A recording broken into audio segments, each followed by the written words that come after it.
Corona संक्रमितको उचित उपचार हरेक नेपालीलाई खोपको आधार। नमस्कार, यो एभिन्यूज खबरको संकेत हो। तपाई अहिले एभिन्यूज एट 2 मा हुनुहुन्छ। म नयन सापकोटा। प्रारम्भमा मूल खबर।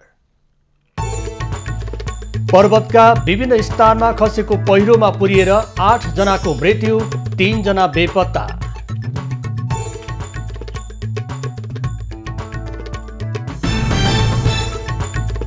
कांग्रेसको 14औं महाधिवेशन प्रक्रिया सुरु। आज 56 जिल्लामा वडा अधिवेशन हुँदै पार्टीलाई थप सशक्त बनाउने सभापति देउबाको भनाई। अमेरिकाको न्युयोर्कमा आएको बाढीमा परि एकै परिवारका 3 नेपालीको मृत्यु। मृतक सोलुखुम्बुको दुधकुण्ड जुन बेसीका बासिन्दा। आइडा आँधीका कारण अमेरिकामा 40 भन्दा बढीको मृत्यु। जलवायु परिवर्तनसँगै लड्न ठूलो लगानी आवश्यक रहेको बाइडेनको भनाई। र पाराओलम्पिकमा नेपालकी तेक्वान्डो खेलाडी पलेसा पहिलो खेलमै पराजित। रिप्चेज राउन्डको प्रतिस्पर्धा भने बाँकी।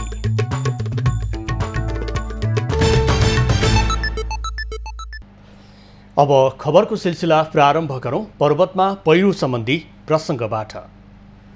अविरल वर्षापछि पर्वतका विभिन्न ठाउँमा पहिरो खसेर घर पुरिँदा एकै परिवारका 5 सदस्यसहित 8 जनाको मृत्यु भएको छ।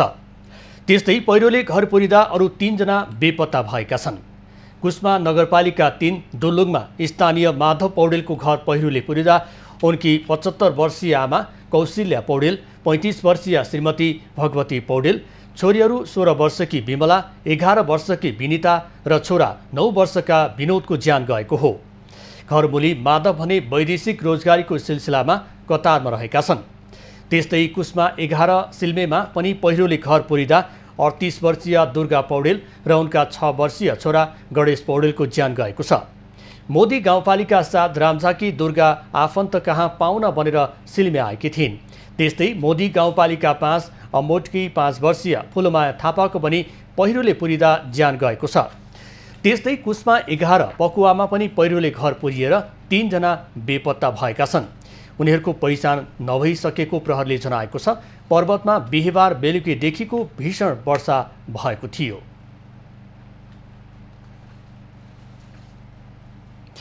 मेलम्ची खानेपानी आयोजनाको माथिल्लो भूभागको भौगर्भिक अध्ययन गर्न एसियाली विकास बैंकको विज्ञ टोली आउने भएको छ। खानेपानी मन्त्रालयका अनुसार एसियाली विकास बैंकले भेमराथाङमा रहेको थेग्रिनी र त्यसले मेलम्चीमा पार्न सक्ने स्थितिको अध्ययन गर्न एडीबीको टोली आउने भएको हो।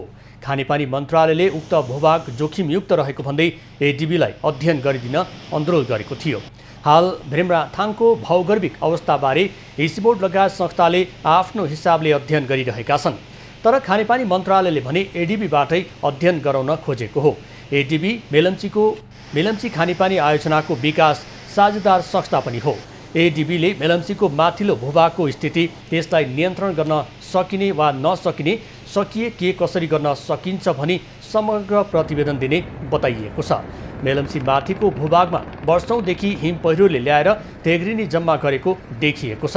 हाल त्यही थेग्रिनी बगेर मेलम्ची आयोजनालाई क्षति गरिरहेको छ। नेपाली कांग्रेसको आसन्न 14औं महाधिवेशन अन्तर्गत आजदेखि गाउँ नगर वडा अधिवेशन सुरु भएको छ। क्रियाशील सदस्यता नामावली प्रकाशित भइसकेका 56 जिल्लाका वडामा वडा अधिवेशन सुरु भएको हो। बाँकी 21 जिल्लाको क्रियाशील सदस्यता नामावली क्रमशः प्रकाशित हुँदै जाने र भदौ 27 गते निर्धारित गाउँपालिका नगरपालिका अधिवेशनसम्म सबै वडाको अधिवेशन सम्पन्न हुने कांग्रेसले जनाएको छ। करिब 9 लाखको संख्यामा रहेका कांग्रेस क्रियाशील सदस्य पार्टीको गाउँ नगर वडा अधिवेशनका मतदाता हुन्। क्रियाशील सदस्यले वडाको वडा समिति र क्षेत्रीय प्रतिनिधिको चयन गर्ने कांग्रेस विधानमा उल्लेख छ। वडा अधिवेशनले सभापति 1, उपसभापति 2, सचिव 2 र सहसचिव 2 गरी 7 पदाधिकारी निर्वाचित गर्ने व्यवस्था छ। मुलुकभरका सबै 6,743 वडामा अधिवेशन सम्पन्न हुँदा 47,201 पदाधिकारी र सदस्य 1,21,681 निर्वाचित हुने कांग्रेसले जनाएको छ। त्यस्तै देशभरका वडाबाट 1,14,575 क्षेत्रीय प्रतिनिधि निर्वाचित हुनेछन्। कांग्रेसको गाउँपालिका नगरपालिका अधिवेशन भदौ 27 गते, प्रदेशसभा क्षेत्रीय अधिवेशन आगामी असोज 1 गते, प्रतिनिधि सभा क्षेत्रीय अधिवेशन एक मात्र प्रतिनिधि सभा निर्वाचन क्षेत्र भएको जिल्ला अधिवेशन असोज 5 गते हुनेछ। एकभन्दा बढी प्रतिनिधि सभा निर्वाचन क्षेत्र भएको जिल्ला अधिवेशन असोज 10 गते, प्रदेश अधिवेशन कार्तिक 10 देखि 12 गतेसम्म र केन्द्रीय महाधिवेशन आगामी मङ्सिर 9 देखि 13 गतेसम्म तय गरिएको छ। प्रधानमन्त्री एवं नेपाली कांग्रेसका सभापति शेरबहादुर देउवाले लोकतान्त्रिक प्रक्रियाबाट नेतृत्व चयन गरी पार्टी संगठनलाई थप सशक्त बनाइने बताएका छन्। शुक्रबार भक्तपुरबाट पार्टीको वडा अधिवेशनको सुरुवात गर्दै प्रधानमन्त्री देउवाले महाधिवेशन सफलताका लागि एकताबद्ध भएर लाग्न नेता कार्यकर्तालाई निर्देशन दिए। उनले आगामी दिनमा कांग्रेस बलियो र सशक्त हुने विश्वास समेत व्यक्त गरे।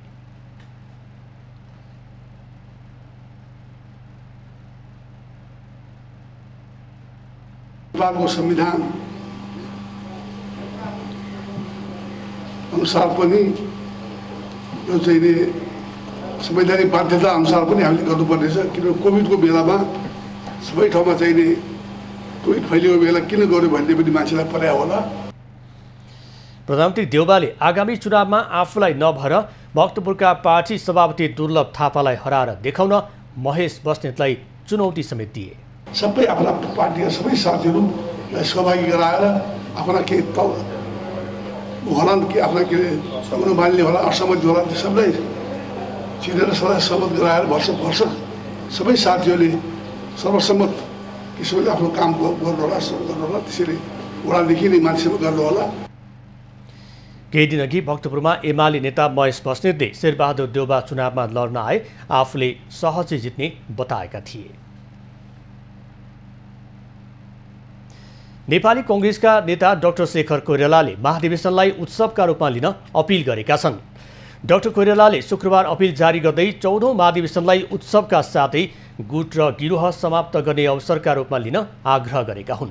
उनले चरणबद्ध रूपमा हुने निर्वाचनहरूमा सबैलाई गम्भीरतापूर्वक मनन गर्न पनि आग्रह गरेका छन्। कोइरालाले महाधिवेशनले हामी लोकतन्त्रवादीहरूलाई जिम्मेवार र विवेकपूर्ण रूपमा अन्तर्आत्माको आवाज सुन्न पनि खचखचाइरहेको अपिलमा उल्लेख गरेका छन्।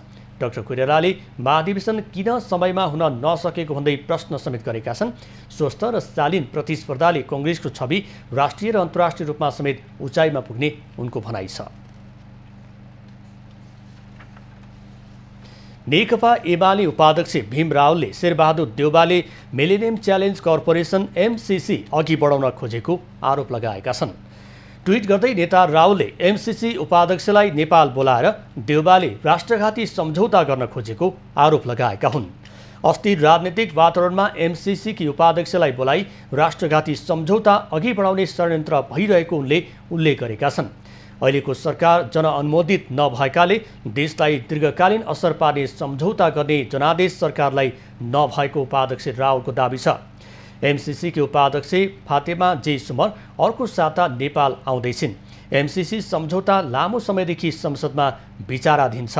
सम्झौता अनुमोदन गर्ने या नगर्नेमा दलहरू समेत विभाजित छन्।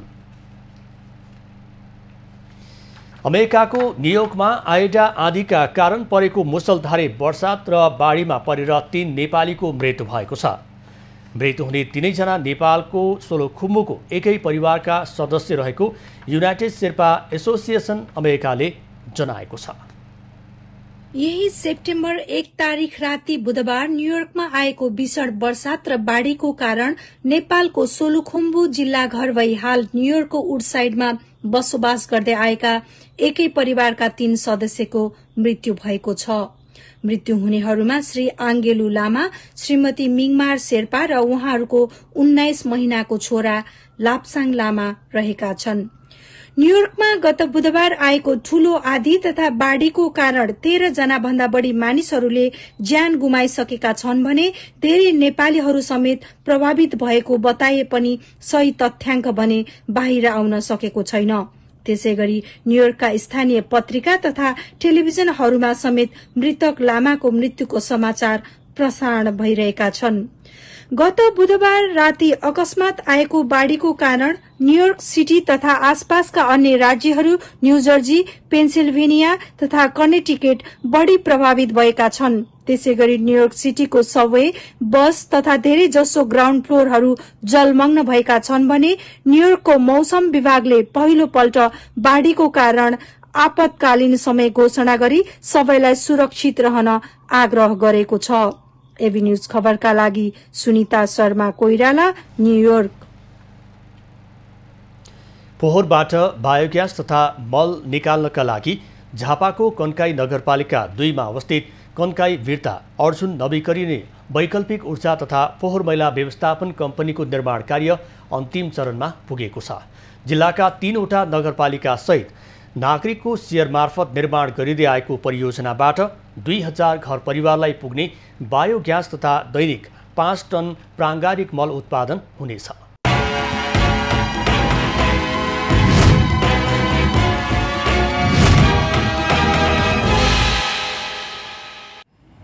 फोहोरबाट बायोग्यास तथा मल निकाल्नका लागि झापाको कन्काई नगरपालिका 2 मा अवस्थित कन्काई वीरता अर्जुन नवीकरणीय वैकल्पिक ऊर्जा तथा फोहोर मैला व्यवस्थापन कम्पनीको निर्माण कार्य अन्तिम चरणमा पुगेको छ।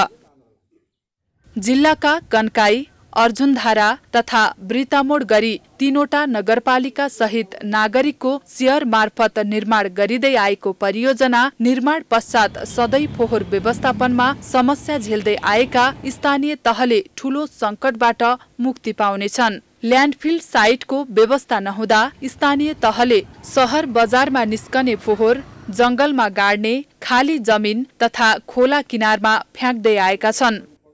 कन्काई नगरपालिकाले एउटा सूचना प्रकाशन गरेर 4 करोड को चाहिँ पैसा चाहिँ नगरपालिकाले चाहिँ त्यसलाई चाहिँ विनियोजन गरेर त्यो पाइपलाइनद्वारा चाहिँ ग्यास चाहिँ बाँड्ने खालको जुन प्लान हो। कम्पनीले पहिलो चरणमा कन्काई नगरपालिका 2 र 3 का 500 घरधुरीलाई पाइपलाइन मार्फत ग्यास वितरण गर्नेछ। साथै परियोजना पूर्ण रूपमा सञ्चालनमा आउँदा 2000 घरधुरीलाई ग्यास वितरण गर्ने लक्ष्य कम्पनीले लिएको छ, जसका लागि नगरपालिकाले टेन्डर आह्वान गरेको छ। उद्योगहरू स्थापना गरिसके पछाडि चाहिँ यी फोहोरहरू सुरक्षित रूपमा चाहिँ त्यो ठाउँमा पुर्याउन सकिन्छ। परियोजनाको निर्माण कार्य लकडाउनका कारण केही ढिलाइ भएको कम्पनीले जनाएको छ। कम्पनीको नाममा खरिद गरेको 57 कट्ठा जग्गामा परियोजनाको निर्माण कार्य 90% सकिएको छ। कम्पनीको 4000 घनमिटरको ग्यास च्याम्बरको निर्माण कार्यका साथै आवश्यक मसिन खरिद गरेर ल्याइसकेको छ। बेकार चिजलाई चाहिँ ऊर्जामा परिणत गरेर ऊर्जा उत्पादन गरेर जनताको घर घरमा पाइपलाइन वितरण गर्ने परियोजनाका साथ अगाडि बढाएका छौँ। कम्पनीमा विश्व बैंकको वैकल्पिक ऊर्जा प्रवर्धन केन्द्र नेपाल, कन्काई, वीरतामोड र अर्जुनधारा नगरपालिका तथा 650 बढी शेयर सदस्य सहितको झण्डै 18 करोड रुपैयाँको लागतमा निर्माण हुनेछ।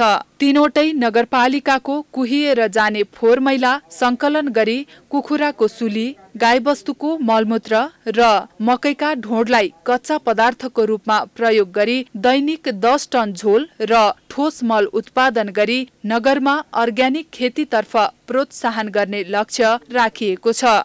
बढ्दो शहरीकरणसँगै टाउको दुखाइको विषय बनिरहेको फोहोरलाई मोहरमा परिणत गर्ने अवधारणाका साथ थालिएको यो परियोजना निर्माणको अन्तिम चरणमा छ। यस्ता परियोजना देशका विभिन्न क्षेत्रमा हुन आवश्यक देखिन्छ। सन्तोष नेउपाने, झापा।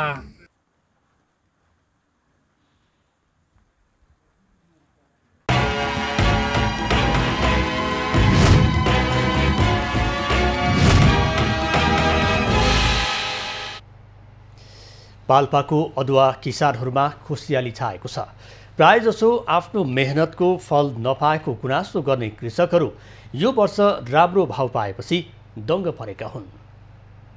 एक दशक अगाडिसम्म मुख्य नगदे बालीको रूपमा स्थापित अदुवाको पाल्पामा पुनः व्यावसायिक रूपमा खेतीको सुरुवात गरिएको छ। कृषि ज्ञान केन्द्रको ब्लक कार्यक्रम अन्तर्गत आर्थिक तथा प्राविधिक रूपमा कृषकहरूले सहयोगका कारण अदुवा खेतीको पुनः व्यावसायिक रूपमा उत्पादन सुरु भएको छ। केही वर्ष अघिसम्म अदुवा खेतीको बजार राम्रो भए पनि भारतीय अवरोधका कारण अदुवा खेती छडेका किसानहरू कृषि ज्ञान केन्द्रको ब्लक कार्यक्रमबाट उत्साहित भएका छन्। गत वर्ष पनि यो अदुवाको लाई अझै व्यावसायिक रूपमा लाने गरी हामीले पाल्पा कृषि ज्ञान केन्द्र पनि अनुरोध गर्नेछौँ भने फेरि पनि गर्ने हामीले चाहिँ योजना बनाएछौँ। प्रदेश सरकार अन्तर्गत कृषि ज्ञान केन्द्रको आर्थिक तथा प्राविधिक सहयोगमा स्थानीय सहकारीको समन्वयमा जिल्लाको पूर्व खोला बगनासकाली गाउँपालिकाका व्यावसायिक रूपमा खेती सुरु भएको हो। अदुवा खेतीबाट कृषकहरूले दोहोरो फाइदा लिन सफल भएका छन् भने उत्पादित वस्तुको बढी मूल्य भएका कारण व्यावसायिक रूपमा खेती गरेको किसानहरू बताउँछन्। बजार भाउ नपाउने सस्तो भयो, त्यसपछि आफूले घरलाई खानालाई पनि अहिले यसो 2-4 धानी मात्रै लगाएँ र अहिले फेरि माथिबाट सहयोग ज्ञान केन्द्रले या सहकारीले उनीहरूले सहयोग दिएको हुनाले फेरि मैले फेरि गाउँको सबै भाइ साथीहरूलाई मिलाएर हामी फेरि सुरु गरेको। स्थानीय हात्तीलेक कृषि सहकारीका 200 सदस्यले व्यावसायिक रूपमा अदुवा खेतीको प्रभाव सिडोसुलुवा गाउँमा परेको उत्पादन वृद्धि गर्न यान्त्रिकरणमा सहयोग गरेको सहकारीको संस्थागत विकासमा टेवा पुगेको छ। 202 घर परिवारले यस्तो अदुवा खेती चाहिँ लगाइरहेको छ। अहिले पहिला पनि यस्तो त भएको देखिन्थ्यो, तथापि अहिले आएर यो जमातमा यो कृषि ज्ञान केन्द्रको यो ब्लक कार्यक्रमले गर्दाखेरि अलि ठुलो रूपमा पनि उत्पादन गरेको पाइन्छ। मुख्य नगदे बालीका रूपमा स्थापित अदुवा खेतीलाई पुनः पुरानै अवस्थामा स्थापित गर्नका लागि कृषि ज्ञान केन्द्रको चक्लावादी कार्यक्रम अन्तर्गत बगनासकाली गाउँपालिका र पूर्व खोला गाउँपालिकाका झण्डै 3000 रोपनी क्षेत्रफलमा व्यावसायिक रूपमा खेती गरिएको छ। पाल्पा जिल्लामा 2वटा स्थानीय तहमा अदुवाको ब्लक सञ्चालित छ। यहाँ पूर्व खोला गाउँपालिकामा 1400 रोपनी भन्दा बढी छ भने त्यस्तै बगनासकाली गाउँपालिकामा पनि त्यतिकै छ। त्यो कारणले गर्दाखेरि अदुवाको क्षेत्र लगभग 3000 रोपनीको हाराहारीमा यो ब्लक सञ्चालित छ। अदुवा उत्पादनसँगै प्रशोधन स्थापनाका लागि सरकारले पहल गरेको खण्डमा पाल्पामा विदेशी मुद्रा भित्र्याउने बलियो सम्भावना देखिन्छ। त्यसका लागि सरकारले स्पष्ट कृषि नीति बनाउन जरुरी देखिन्छ। रूपन्देहीको तिलोत्तमा नगरपालिकाको कुञ्जलापुरमा रहेको पार्कलाई पर्यटकीय केन्द्रका रूपमा विकसित गरिएको छ। बेवारिसी अवस्थामा रहेको पोखरी र पार्कको संरक्षण स्थानीय क्लबले गरेपछि चहल पहल बढेको छ। पोखरीमा डुङ्गा सञ्चालनमा ल्याइएको छ भने पार्क वरिपरि विभिन्न संरचना निर्माण गरेर आकर्षक रूप दिइएको छ। मन्दिर, पोखरी, झुलापिङ झरना, लडिया सहित विभिन्न मूर्ति लगायतका संरचना आन्तरिक पर्यटकका लागि आकर्षणका केन्द्र बनेका छन्।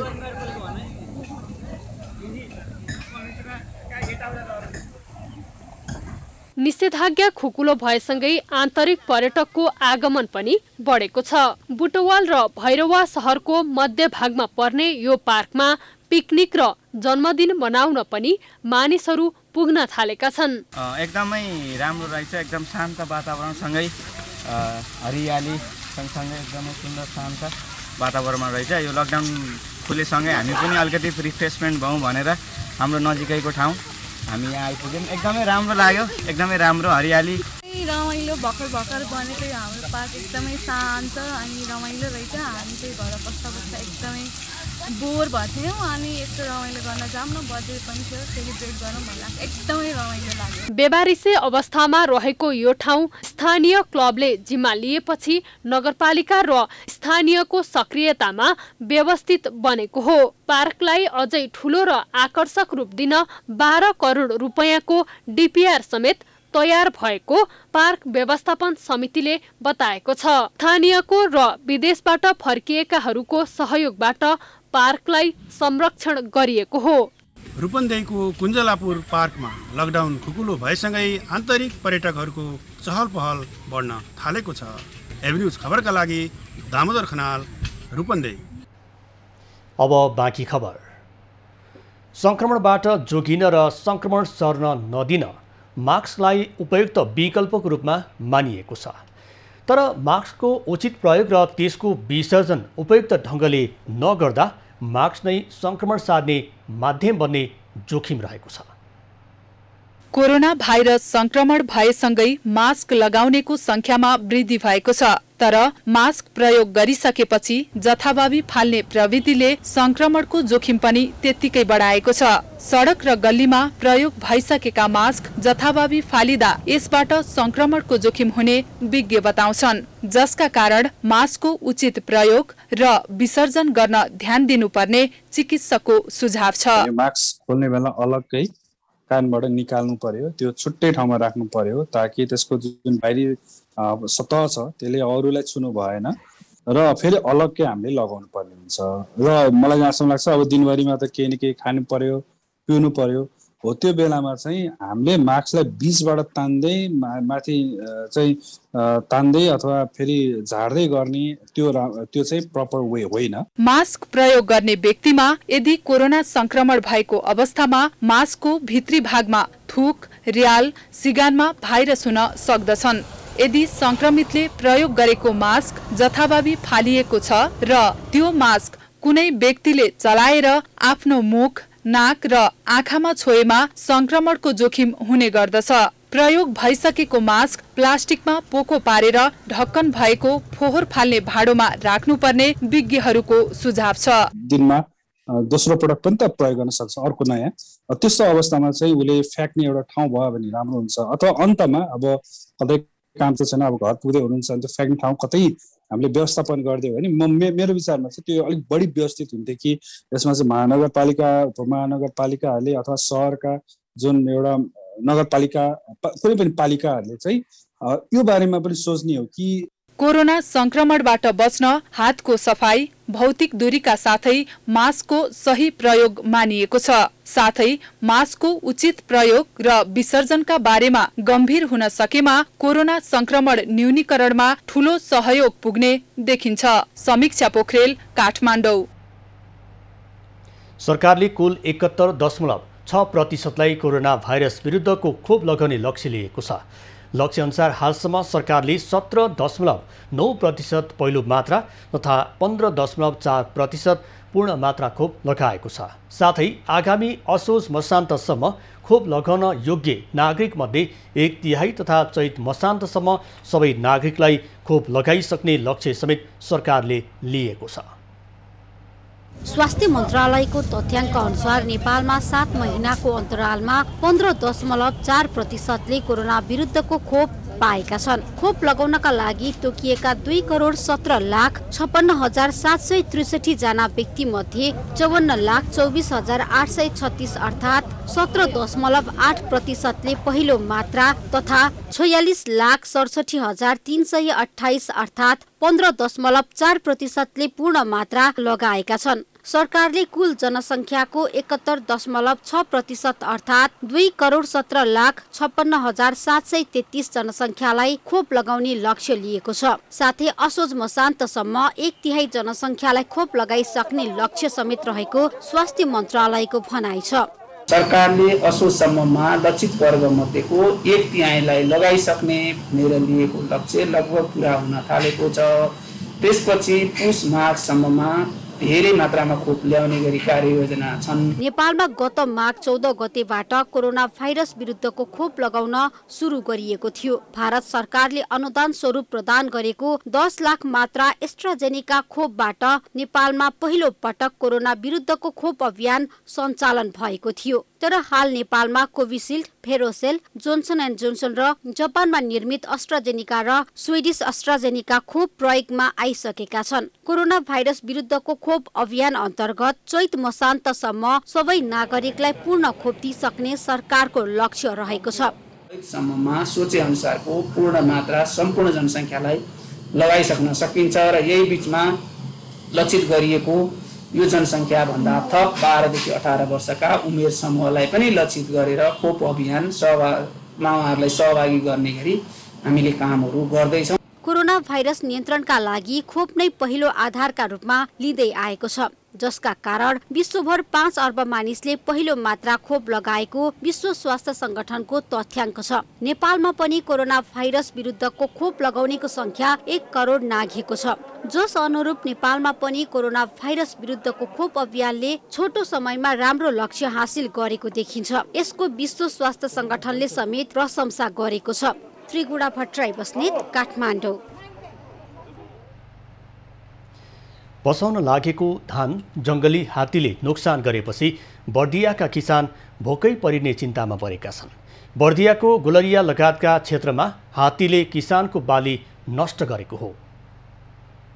बर्दियाको गुलरिया नगरपालिका वडा नम्बर 1 शंकर बस्तीको 10 नम्बर गाउँका किसानको धान खेतमा गए राति जंगली हात्तीको बथानले धान बाली नोक्सानी गरेको छ। करिब 35 देखि 40 वटाको संख्यामा आएको बच्चा सहितको हात्तीले गरिब किसानको धान बालीमा चढेर नोक्सानी पुर्याएपछि किसानहरू दुखी भएका छन्। नेपाल भारत सीमामा रहेको जमिनमा जसोतसो ऋण लिएर लगाइएको खेतीमा एकै रातमा हात्तीले नोक्सान गरेका कारण साहुको ऋण कसरी तिर्ने भनेर किसान चिन्तामा परेका छन्। धान रोपेको अब त्यस हात्ती आएको हाम्रो सबै धान खायो।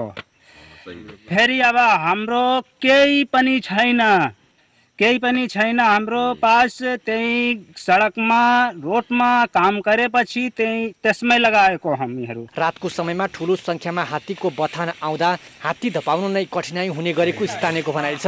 रातभरि धान खेतमा हात्ती चढेर नजिकैको भारतको जंगलभित्र हात्ती प्रवेश गरेको स्थानीय किसानले बताएका छन्। अब यहाँ जंगली हात्तीले आएर मेरो धान खाइदिए। म अब कसरी गरौँ, म कुन व्यवस्था सोचौँ? यताउताबाट ऋण ल्याएर मैले खाँदैछु। अब म कसरी पाल्ला? म साहुले फेरि पैसा माग्छ, भाइ मेरो अब पहिलाको सामान मेरो ब्याज चाहियो, म कहाँबाट लाम? वर्षाको समयमा अत्यन्तै दुःख गरेर लगाएर स्याहार्ने बेलामा हात्तीले नोक्सानी गरेका कारण 2 दर्जन भन्दा बढी किसान पीडित भएका छन्। करिब 8 बिघा जमिनमा लगाइएको धान बालीमा हात्तीले नोक्सानी गरेको उनीहरूको भनाइ छ।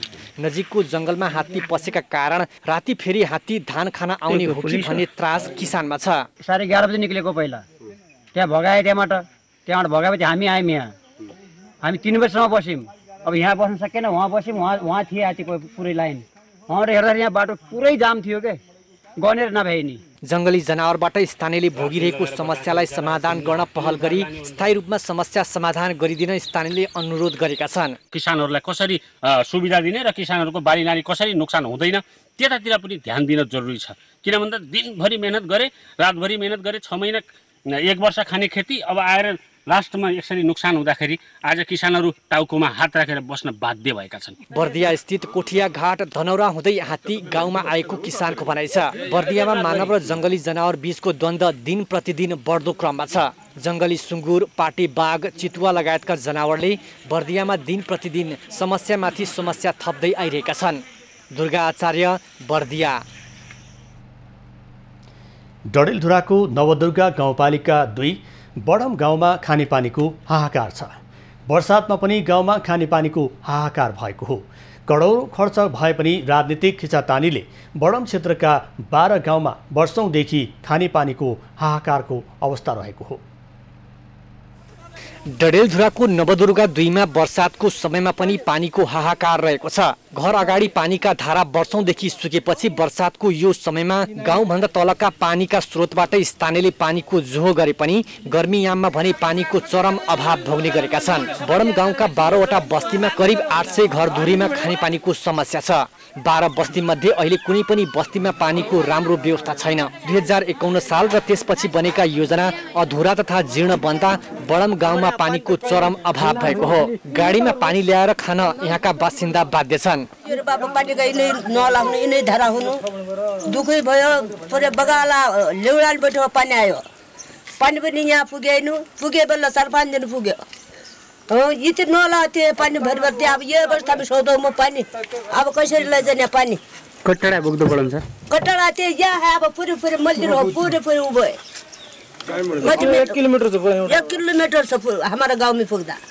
बडम गाउँवासीले अहिले वर्षातको समयमा समेत घरभन्दा तल रहेको नालाबाट पानीको जोहो गर्दै आएका छन्। गर्मीयाममा भने गाउँभन्दा 1 घण्टाको पैदल दूरीमा रहेको रडुवा खोलाबाट पानीको जोहो गर्नुपर्ने बाध्यता बडम गाउँवासीको रहेको छ। 2051 सालमा पहिलो पटक खानेपानी आयोजना लागू भई गाउँमा पानी पुगेपछि 2 वर्षभन्दा बढी धारामा पानी नआएको स्थानीयले बताए। त्यसपछि पनि 2069 सालमा गाउँमा 8 वटा धारा बने पनि धारामा पानी नआएको उनीहरूले बताएका छन्। यो पनि सुक्छ अब चैतबाट आज सुक्छ हजुरको हम त पानी बिदामा 80 वर्ष भयो यसो भए सरकारका दयले पानी दिइहाल्छ त यिनीहरू बाहिरका अध्यक्ष सदस्य प्रधान हुनु यिनले हजुर हामीलाई समस्या दिएको छ। गत वर्ष खानेपानी समस्या समाधानका लागि 1,90,00,000 लागतमा संघीय सरकारको समपूरक बजेटमा बृहत खानेपानी आयोजना लागू भएको छ। तर वडाध्यक्ष रघुनाथ भट्टले बडमलाई एक धारा पनि नदिई बगाल भने स्थानमा सबै धारा लगेपछि स्थानीय आक्रोशित भएका छन्। पुरानो गएको पाला पनि 1 करोडको योजना फाइनल भइसकेपछि अलिअलि पानी आइरहेको थियो, त्यो पानी पनि अहिले बन्द भयो। पाइपहरू जम्मै काटिसके पानी आउनै दिँदैनन्। 2-4 महिना चल्यो त्यसपछि बन्द भयो। यहाँ पानी आउनै दिँदैन। 1 किलोमिटर हामीले हिँडेर पानी बोक्नुपर्छ। बडम गाउँमा 11 किलोमिटरको दूरीमा यसअघि पनि खानेपानी ल्याइएको थियो। मर्मत सम्भार नहुँदा खानेपानी जीर्ण बनेको हो। मूल नजिकका स्थानीयले पाइप काटिदिने भएकाले खानेपानी नआउने गरेको स्थानीयको भनाइ छ। अहिले पनि पुरानै मूल खड्या खोलाबाट पानी ल्याउने गरी बृहत खानेपानी आयोजना निर्माणको काम जारी छ। 1 साताभित्र निर्माणको काम सकिने ठेकेदारको दाबी छ। 1,90,00,000 रकम लागत रहेको योजनाको 40% खर्च स्थानीय तहले बेहोर्ने सहमति भएको छ। हिक्मत सिंह डडेलधुरा। सुदूरपश्चिम प्रदेशको स्थायी राजधानी तोकिएको कैलालीको गोदावरी धार्मिक हिसाबले मात्र नभई पर्यटकीय हिसाबले समेत महत्त्वपूर्ण छ। गोदावरी धामसँगै ऐतिहासिक काठे पुल पनि पर्यटकको रोजाइमा पर्छ। तर पुरानो पुल मर्मतमा कसैको ध्यान नपुग्दा जोखिम बढेको छ। कैलालीको अत्तरियाबाट 8 किलोमिटरको दूरीमा रहेको गोदावरी आन्तरिक पर्यटकहरूको पहिलो रोजाइमा परेको छ। गोदावरीमा रहेको काठ र फलामबाट बनेको पुरानो काठे पुल पर्यटकहरूको पहिलो रोजाइमा पर्न थालेको हो। काठे पुलमा दैनिक 100औं पर्यटकहरू पुग्ने गरेका छन्। पछिल्लो समय सामाजिक सञ्जाल फेसबुक र टिकटक भिडियो बनाउनकै लागि पनि कैलाली कञ्चनपुर लगायतका विभिन्न ठाउँबाट युवा युवतीहरू काठे पुलमा पुग्ने गरेका छन्। एकदम पर्यटकीय ठाउँ हो, तर पुरानो काठे पुल र फलामले बनेको पुल भएको सरकारले ध्यान दिनुपर्छ। भोलि ठुलो दुर्घटना हुने सम्भावना देखिन्छ। स्थानीयका अनुसार शुक्रबार र शनिबार गोदावरीमा 1500 भन्दा बढी मानिस पुग्ने गरेका छन्। अब यसमा पर्यटकहरू बाहिरबाट आउने, भिडियो बनाउने, टिकटकहरू बनाउने गरेर एउटा एक किसिमको भाइरल बनाइरहेछ। काठे पुल जीर्ण बन्दै जाँदा कुनै दिन दुर्घटना हुन सक्ने जोखिम छ।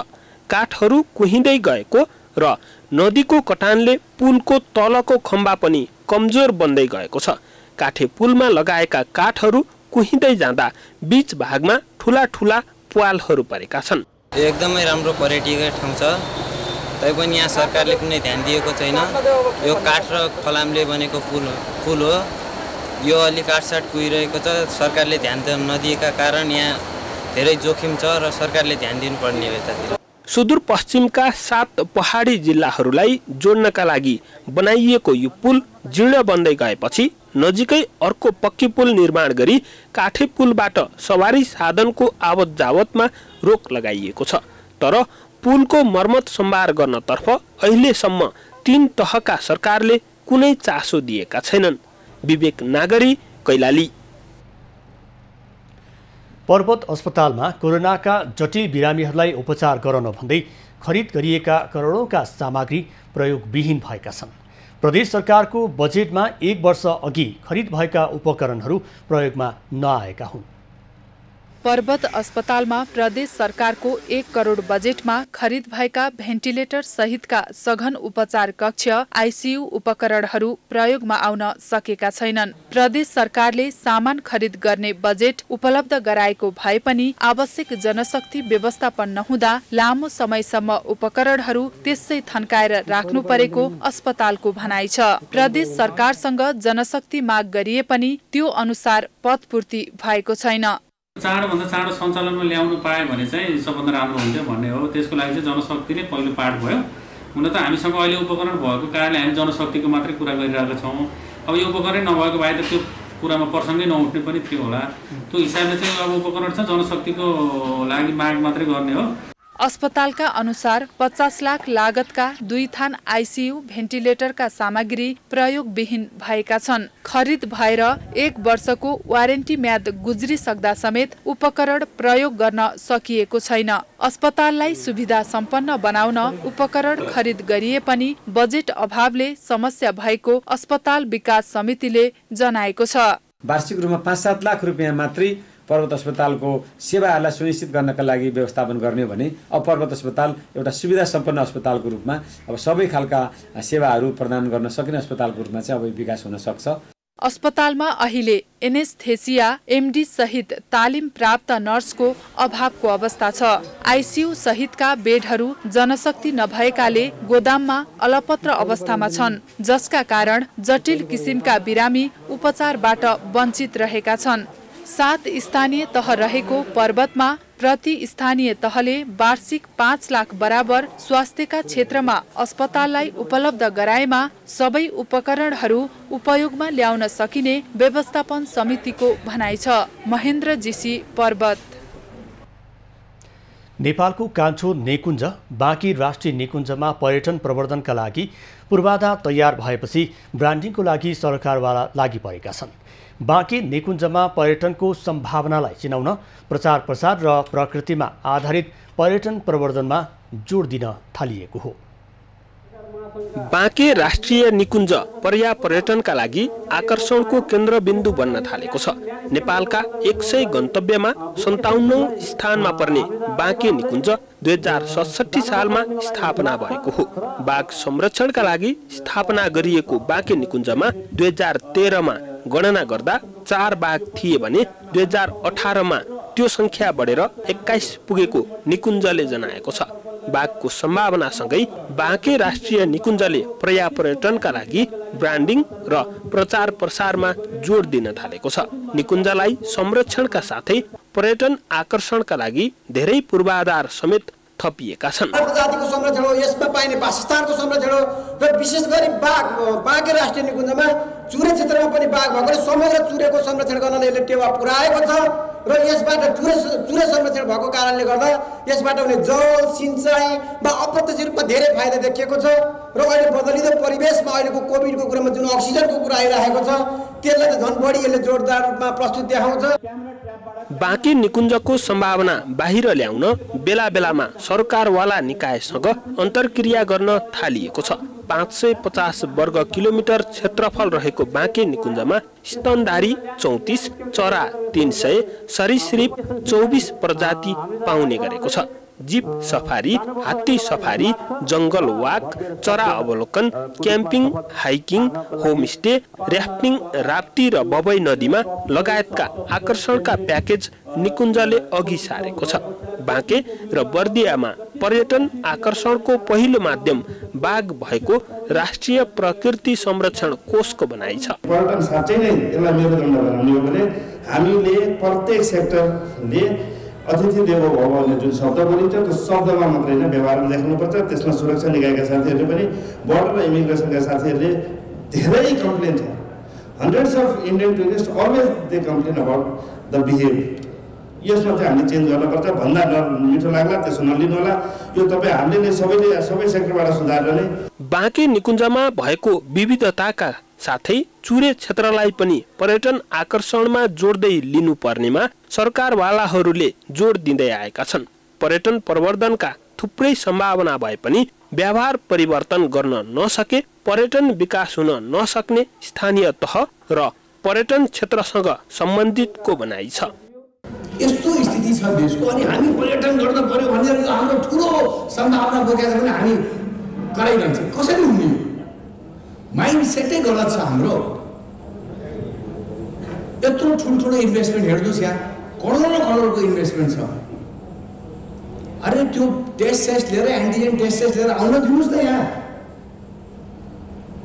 यो प्रतिष्ठानहरूको इन्ट्रेस्ट कसले दिने, यसको लगानी कसले दिने, सरकारलाई मतलब छ केही?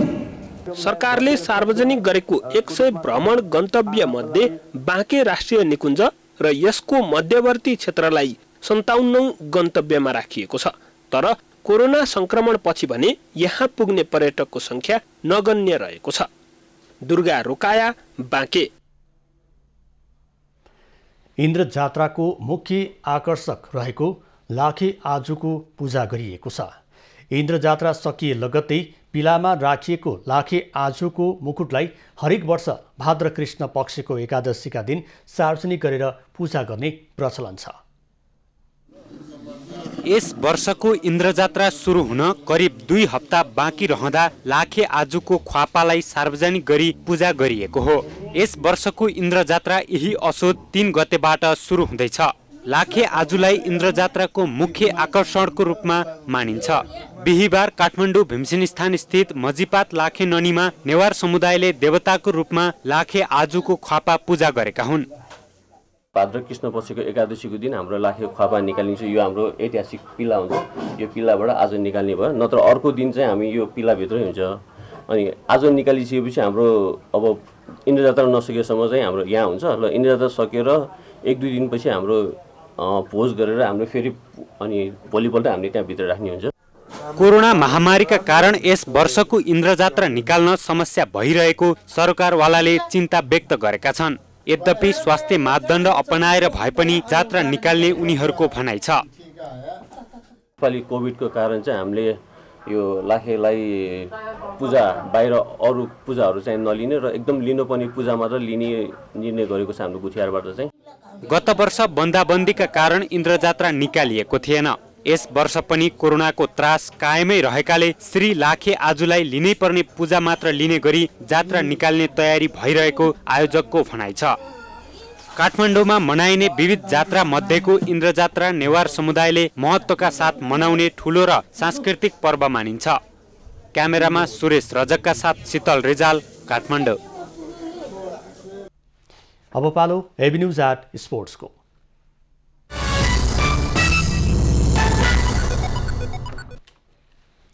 टोकियो पारा ओलम्पिकमा नेपालकी पारा ताइक्वान्डो खेलाडी पलेसा गोवर्धन पहिलो खेलमै पराजित भएकी छन्। राउन्ड अफ 16 अन्तर्गत आज भएको खेलमा पलेसा बेलायतकी बेथ मुनरोसँग पराजित भएकी हुन्। पलेसाले K44 क्याटेगोरी अन्तर्गत महिला 58 केजी मुनि तौल समूहमा प्रतिस्पर्धा गरेकी थिइन्। पलेसालाई हराएकी मुनरोले क्वार्टर फाइनलमा टर्कीकी गाम्जे गुडलसँग खेल्नेछन्। यस्तै मुनरोले फाइनलमा स्थान बनाएका पलेसाले रिपेचेज खेल्ने मौका पाउनेछन्। पहिलो खेलमै पराजित भए पनि उनले रिपेचेजमा जित हासिल गर्न सके पदक जित्ने सम्भावना भने बाँकी नै छ। 58 केजी मुनि तौल समूहमा 11 खेलाडी प्रतिस्पर्धामा छन्। काठमाडौँकी पलेसाले 6वटा अन्तर्राष्ट्रिय प्रतियोगिताको अनुभव लिइसकेकी छिन्। 2 वर्ष अगाडि भियतनाममा भएको एसियन पारा च्याम्पियनसिपमा उनले काँस्य पदक जितेकी थिइन्। पलेसा पारा ओलम्पिकमा सहभागी नेपालकी एक मात्रै खेलाडी हुन्। अब पालो एभिन्यूज एट मौसमको।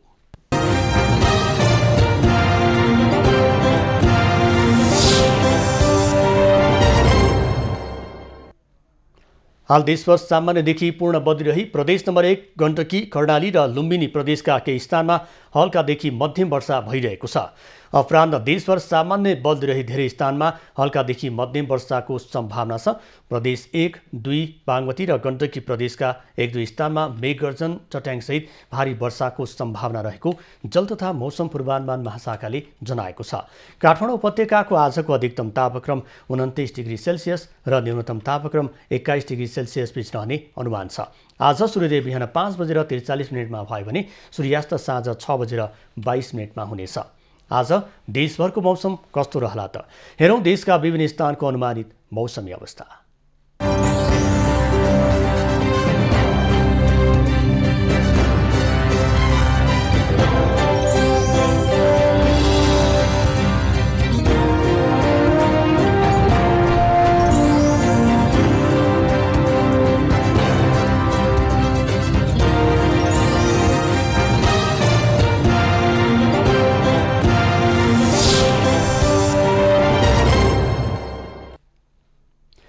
अहिलेलाई खबरको क्रम यति नै। एभिन्यूज खबरका यी सहित अन्य विस्तृत खबरका लागि www.avenews.tv लगअन गर्न सक्नुहुनेछ।